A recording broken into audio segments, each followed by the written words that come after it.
শেরবাব বলো আমি না। তুমি দেখতেছো না আঙ্গ ঘরে জাগাও না, 3টা ফুলা আনলে থাউন যায় না। এখন তুমি কি বলতে চাও? একটা ঘর সবাই কইতেছে একটা ঘর দিবার লাইগা।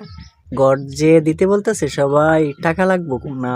ঘর দিতে অনেক টাকা লাগে। আমি না, আমরা যে অবস্থায় আছি সেই অবস্থায় থাকতে থাকি। তুমি কি ভিডিওর কমেন্টে দেখছো নাকি?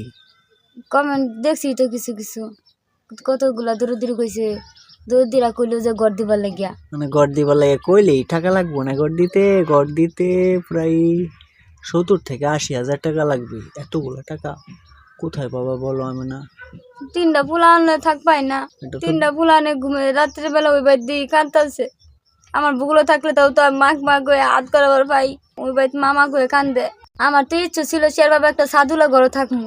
আমি তো তোমার কাছে সাধুলা ঘর চাইছি না, আমি তো একটা টিঙের ঘরে চাইছি, যাতে ফুলান দিলে আপাতত থাকতে পারি। আচ্ছা ঠিক আছে। আমি না, মালিক ভরসা হবে ব্যবস্থা একদিন, যদি দয়াময় মালিক চা। তবুও তুমি কি করতে বলো এখন?